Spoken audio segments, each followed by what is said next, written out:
The late afternoon sun, usually a comforting golden wash over Amelia's meticulously manicured yard, felt instead like a harsh, accusatory spotlight. She stood by the kitchen window, frozen, a half-eaten apple dropping from her numb fingers onto the polished granite counter. The sound was muffled by the far more destructive cacophony coming from beyond the new, expensive cedar fence, the tearing of sod, the high-pitched, gleeful shouts of children, and the unmistakable rhythmic snap of a shovel hitting something solid. They're doing it again, aren't they? Her husband, Mark, asked, his voice low and tight as he walked in, tossing his briefcase onto the entryway bench. He didn't need to look. They both knew who they were. Mark was a man of logic, a corporate architect who built skyscrapers out of steel and glass. Amelia was a landscape designer who built sanctuaries out of soil and patience. For 3 months, since the infamous Karen, whose actual name was Denise, but who had earned her nickname with unnerving speed, moved in next door. Their sanctuary had been under siege. Denise's 2 boys, 8-year-old Toby and 6-year-old Finn, were forces of chaotic nature. They saw the world as an endless, conquerable terrain, and Amelia's half-acre was their personal Mount Everest. But this wasn't just a simple game of tag gone astray. This was deliberate. Amelia finally moved, pushing open the glass patio door with a soft thud. The sight that greeted her stole the air from her lungs. Her newly planted Japanese maple, a delicate $800 specimen she had babied for a year, was leaning precariously. Its branches, not yet brittle with fall, were already stripped of their leaves. Toby, the older one, was standing by its base, triumphantly wielding a small, bright yellow spade, its tip coated in dark soil. Finn, meanwhile, was treating her azalea bed like a minefield, jumping from one prize-winning bush to the next, crushing the last of the summer blooms. But it was Denise that truly brought the blood to a boil.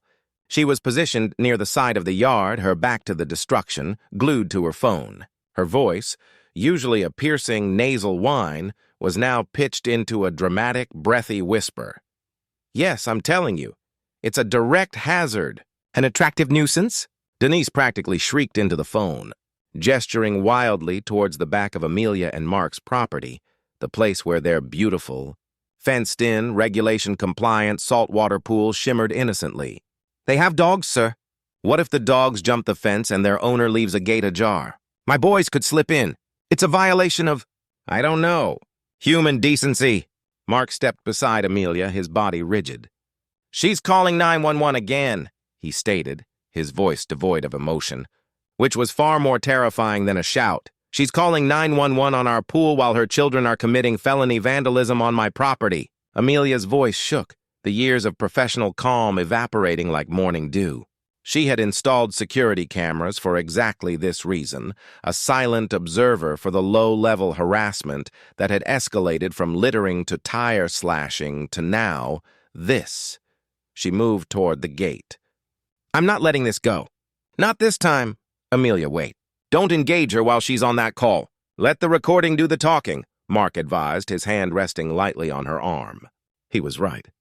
Direct confrontation with Denise always resulted in a public spectacle that ended with them, the victims, looking like the aggressors.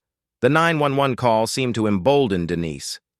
As Toby delivered a final, destructive kick to the struggling maple, she turned and spotted Amelia and Mark. Her face, already flushed from her theatrical performance for the dispatcher, hardened into an expression of indignant fury. She pulled the phone away from her ear, the line still open, and marched over to the fence, her eyes wide and glittering. You're just standing there watching. You see my children playing and you're filming us. That is harassment, and I'm reporting this entire situation to the police. Your pool is going to kill someone, and your cameras are an invasion of privacy. I have you on a recorded line right now. Admit you're trying to intimidate us." Amelia felt the familiar, crushing weight of unfairness. But this time, something snapped. She took out her own phone, not to call the police, but to pull up the live feed from her primary security camera, which captured the entire scene. Denise, the concerned citizen, yelling into a phone, and her boys, the innocent players, knee-deep in destruction. She held the phone up, not to film Denise, but so Denise could clearly see the screen. Denise, seeing the timestamp and the wide, unforgiving angle that showed her perfectly framed beside her son's ongoing destruction, faltered. Her mouth, open for another self-righteous tirade, slowly closed. The color drained from her face, replaced by a cold, calculating fear. "Toby! Finn, now!" she hissed, dropping the phone with a clatter and grabbing her boys by the arms. But it was too late. From the street, a siren began to wail, getting louder, closer. It wasn't the police she'd called for her unsupervised death trap pool. It was the fire department. An unexpected twist. A major turning point. Why was the fire department responding to a 911 call about a pool? And what would Denise say when they found her standing in a yard she had just called the police about? You seem to be requesting the next part of the story. Based on the initial request for a 5-part series, Part 1 was provided, the first shovel of dirt. I will now write the requested next part. Part 2, the attractive nuisance protocol, the siren, now a throbbing, relentless pulse in the quiet suburban street, was the physical manifestation of Denise's unraveling. It was a cruel irony. She had dialed 911 on Amelia and Mark's pool, and the universe, or perhaps the county's flawed emergency dispatch system, had delivered the fire department to her door. The massive, gleaming red truck, an engine of bureaucratic attention, screeched to a halt right in front of Denise's modest ranch house. 2 muscular firefighters, clad in heavy Navy gear, vaulted out, followed quickly by a stern-faced fire marshal, his uniform crisp and bearing the authority of codified safety. Denise, whose entire persona rested on maintaining an air of wounded victimhood, instantly shifted tactics. The hysteria she'd projected over the phone vanished, replaced by a veneer of panicked confusion. "Oh my goodness! What's happening?" she gasped, scrambling to pick up her dropped phone. Amelia and Mark watched from their side of the fence. Mark pulled out his phone and quietly started recording the new development, a necessary layer of protection. Amelia leaned against the cedar planks, a cold, grim satisfaction settling in her stomach. The fire marshal, a man named Henderson, whose eyes seemed perpetually tired, looked over the properties. He walked directly toward Denise, who was now clutching her 2 subdued boys. Toby was scraping a piece of dirt off his jeans with manufactured innocence. Finn was just gaping at the fire truck. "Ma'am, we received a 911 call concerning an attractive nuisance and an immediate threat of drowning at this address," Henderson stated, his voice flat and official. He gestured towards Amelia and Mark's pool. "Are you the complainant?" "Well, yes, no, not this address. It's theirs," Denise stammered, pointing a shaking finger at Amelia's house. "I called because it's a danger to the neighborhood." The fence appears to be a standard 6-foot cedar," Henderson interrupted, already walking toward the pool area. He examined the locked gate, jiggled the latch, and gave a brief professional nod.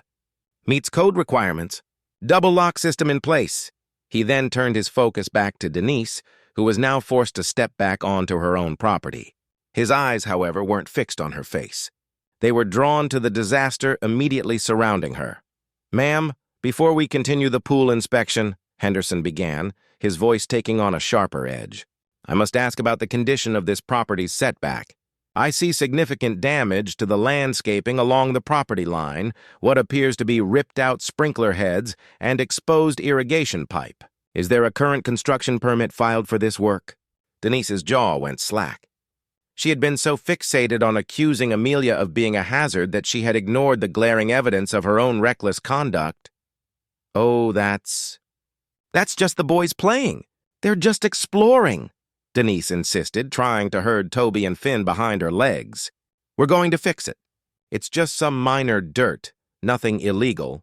"Minor dirt includes what looks like the root ball of a large ornamental tree removed without proper notice or consent from the neighbor," Henderson countered, his gaze sweeping over the destroyed Japanese maple on Amelia's side of the fence. "The tree's fate was a silent botanical witness to the morning's chaos." "No! We didn't touch their tree!" Denise cried, her voice rising in defensive panic. "They're lying. They are harassing me and filming us. They're the dangerous ones." It was the perfect moment for the twist Amelia had prepared. She stepped forward, holding her phone aloft. The video, time-stamped and clear, was already queued up. "Marshall Henderson, I respectfully submit this evidence," Amelia said calmly, her voice steady despite the adrenaline pumping through her veins. "It's the live security footage from 3:45 p.m. It clearly shows Mrs. Peterson on the phone with 911, reporting my unsupervised death trap, while her sons, Toby and Finn, were actively using a shovel to vandalize my property, including the destruction of the Japanese maple and 3 sprinkler heads." She played the clip. The footage was damning. It captured the high-pitched shriek of Denise's staged 911 call, juxtaposed against the crisp snap of Toby's shovel connecting with the sprinkler pipe, followed by a sudden jet of water that soaked his shoe, and finally, the triumphant kick to the maple. The silence that followed was heavy, punctuated only by the distant hiss of the cooling fire engine. Marshall Henderson, after watching the clip twice, lowered his clipboard and gave Denise a look of profound disappointment. "Mrs. Peterson," he stated, his voice losing its professional detachment and gaining a quiet, formidable seriousness. "Calling 911 for a non-emergency, especially a malicious or false report, is a serious offense. Furthermore, this footage suggests you are actively encouraging or at the very least completely ignoring the commission of property damage while on that line. My inspection shows the neighbor's pool is fully compliant. My inspection of your side, however, shows evidence of potential negligence and clear property destruction." He turned to a young firefighter. "Miller, call the police back. Tell them to send a patrol car for a vandalism and false reporting incident. Tell them to speak to Mrs. Peterson." Denise's face went white. She lunged forward, not toward Amelia, but toward the fire marshal. "No, you can't! This is harassment! My husband is a lawyer. You have no right!" "Ma'am," Henderson said, holding up a hand, "you invited emergency services to this property with a false emergency. Now that we are here, we are obligated to address the clear violation of law and safety codes we have observed. Your children's actions and your willful blindness to them have consequences." As the firefighter made the call, the sound of a regular patrol car, less urgent than the fire truck, but infinitely more threatening, began to approach. Denise, realizing her theatrical performance had backfired into a full-blown crisis, sank to her knees, clutching her chest, letting out a raw, manipulative wail. The police were coming, not for the safe pool, but for the destructive mother and her 2 newly terrified boys. The karma was immediate, visible, and utterly undeniable. The initial plan, to intimidate and destroy, had led directly to her standing accused on her own lawn, the very people she tried to frame now holding the key to her downfall. The Part 2 beat. Immediate, documented karma and a major turning point as the primary antagonist is cornered and faces genuine legal consequences for the first time. The arrival of the police car, a stark black and white contrast to the fire engine's vibrant red, escalated the scene from a petty neighborhood feud to a criminal investigation. Officer Reynolds, a woman with an air of quiet professionalism and a notebook already open, was the first to approach. Denise, whose performance of distress was reaching a fever pitch, instantly turned her manipulative focus onto the officer. She rose dramatically from her collapse, pointing a trembling finger across the fence at Amelia and Mark.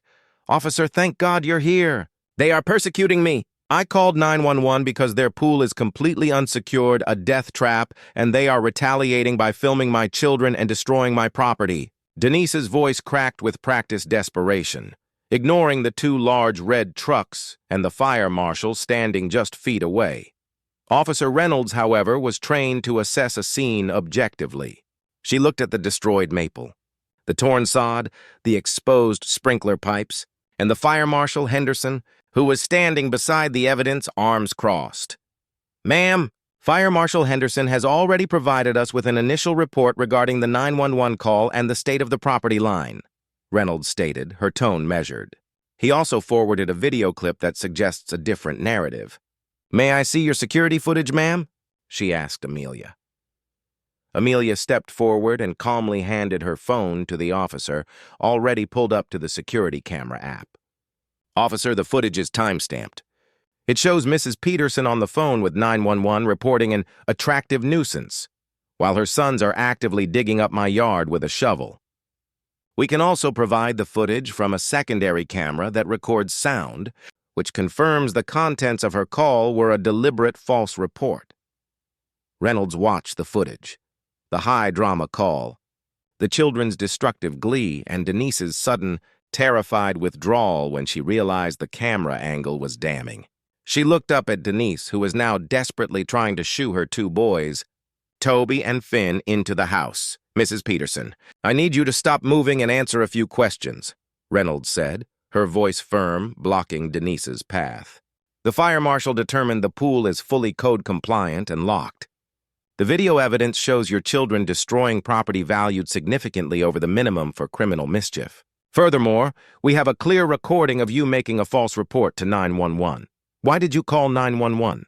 Cornered, Denise ditched the victim act and shifted to outright intimidation.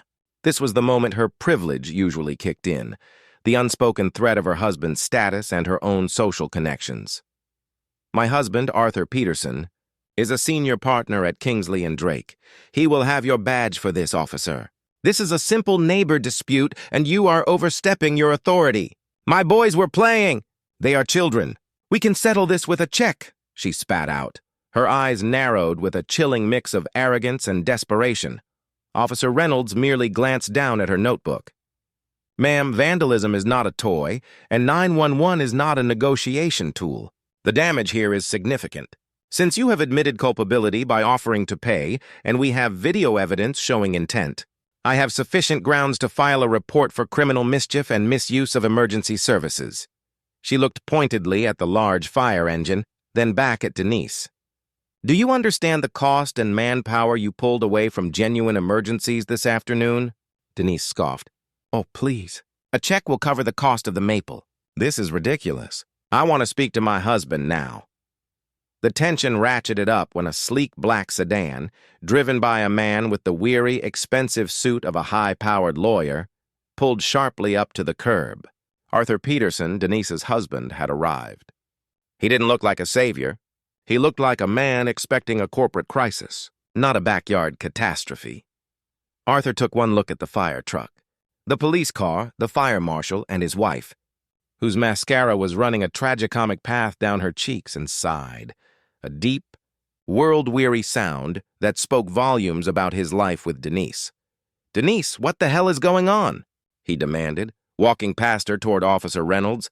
"Officer, I am Arthur Peterson. My wife is clearly distressed. We can address any civil damages, but I request you cease criminal proceedings immediately. Mr. Peterson, your wife made a false 911 call concerning a compliant pool while simultaneously allowing her children to destroy neighboring property. We have video and an official report from the fire marshal," Reynolds stated, holding her ground against the lawyer's aggressive presence. "Your wife is currently under investigation for 2 criminal offenses." Arthur pulled Amelia aside, his voice dropping to a dangerous, silky whisper of professional coercion. "Amelia, Mark, you are reasonable people. This can all go away. I'll write you a check for $5,000 today. You drop the video. You tell the officer it was a misunderstanding and we all move on. You don't want a long, drawn-out legal fight with a firm like mine. I can make your life hell." Amelia, emboldened by the truth and the presence of official authority, looked him straight in the eye. "Mr. Peterson, the price of my Japanese maple is about $800. The cost of replacing the sprinkler system is minimal. But the emotional cost of having a neighbor harass us for 3 months while putting our safety at risk by tying up emergency services, that's not for sale. We are pressing charges." Arthur Peterson's face, usually composed in an expression of legal superiority, crumbled into genuine shock. He had expected the check to silence the little people. His wife's actions were just a civil nuisance, easily bought off. He looked at the wreckage his children had created, at the hard, unforgiving face of the police officer, and back at his wife, who was now weeping hysterically. It was in that moment that Officer Reynolds received a call on her radio. Her attention snapped away from the Petersons. She listened for a few seconds, her eyes widening slightly, and then looked directly at Arthur Peterson. "Mr. Peterson, I need you to accompany me to the station immediately," Reynolds said, her voice now edged with profound seriousness. "We just received a priority notification from the county's dispatch center. Based on your wife's excessive repeat calls over the last several weeks regarding this pool hazard, they flagged her number. A full internal review was conducted, and the dispatch center has decided to issue a restraining order, not against you, but against your wife, prohibiting her from contacting emergency services or the complainants unless it is a genuine, life-threatening emergency. She paused, letting the magnitude of the bureaucratic hammer fall. Furthermore, the full history of her false calls is being forwarded to the district attorney's office as evidence of harassment and abuse of public resources. Arthur Peterson, the high-powered lawyer, stared at the woman who had just weaponized the very system she was sworn to protect against his family. His wife's petty war had just crossed the line from neighborhood drama into a highly visible, documented legal disaster, not just for her, but one that threatened his own professional standing. His look of stunned silence and absolute defeat was a far more satisfying moment of justice than any amount of money could have provided. The Part 3 beat, a major bureaucratic shock and turning point. The system itself rejects the antagonist, who now faces a legal restraining order and DA review stemming directly from her own repetitive abuse of power.